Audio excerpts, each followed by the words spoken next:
Hey YouTube, I'm working on my favorite potato soup and I thought I'd share the recipe with you. I'm starting out with 1, 2, 3, 4, 6, 7, 8 potatoes and an onion. I'm not going to peel the onion, I just pulled it out because I keep them near each other. I'm peeling the potatoes right now and I will do a review on this handy dandy device because I'm sure somebody's going to ask. And then here's some potatoes I've already peeled. So I will show you my recipe as I go along. Okay, I'm going to be cutting my potatoes into chunks about this size. So just about that size. Okay, I've added my potatoes to the boiling water and I'm going to bring them back up to a boil and cook them until they're done. Okay, my potatoes are done, so I have drained them. Let me show you how done they are. That's my husband and my son. See, they're soft. So it's like as if you were making mashed potatoes, only you're going to keep them like this. So in another pot, I will show you what I'm going to boil up. This was the pot that I had the potatoes in, and I saved a little over, it's about 2.5 cups of the water that the potatoes were in. Add that in there. Now I'm going to add 4 cups of water.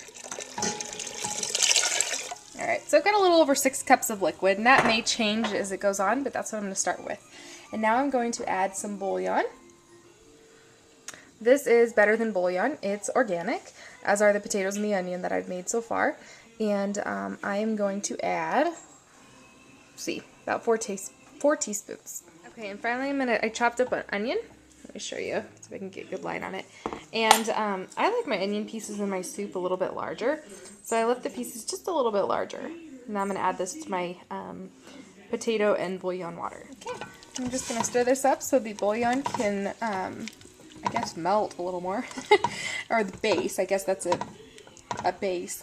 And I've got my onions in here. I'm going to bring it to a boil. Okay, while I'm waiting for my water to boil, I've shredded up some cheddar and Monterey Jack cheese. Love Monterey Jack cheese.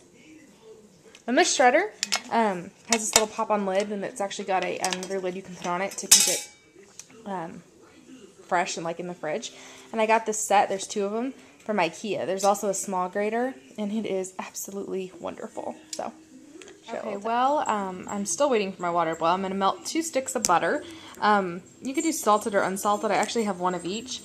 And that one's the salted, this one's the unsalted. Of course, I'm making with this, everything in this recipe all organic. So I'm going to melt this butter and then add 3/4 cup of flour.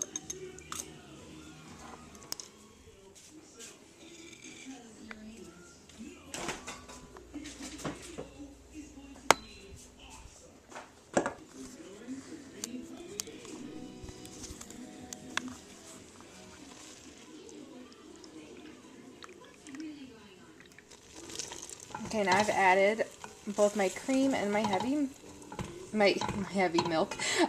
It is heavy milk. My cream and my whole milk, and now I'm just going to mix it. And then add a little bit of salt and pepper to taste. Okay, now I'm going to add back in my potatoes and then stir. I like to break them up just a little bit. I still like the chunk in my soup, but I don't want it to be so brothy. I like to have a little bit of potato in every bite for sure. So that's a little bit better. Now I'm going to let it cook for just a few minutes, all mixed together, and then taste it again to make sure I don't want to add any more seasonings. Okay, I decided to add some more salt and pepper. I'm just going to bring it to a boil, and then it will be ready to garnish. Okay, dinner's done, and I'll show you guys what we're having. So we're having the soup, and I added the cheese on top. It's also good with bacon if you eat it, and green onions. We're having some French bread, and we're going to each have a salad with it. I've got purple and green romaine. And then Deacon's got a little potato soup here. It's been cooling for a bit. And this is his side tray. It's got avocado, tomato, some of the cheese, and a little bread for him. So that is our dinner tonight. One of the best parts about this recipe is there's lots of leftovers for later. I'm going to pop this in the freezer and eat it whenever we want it.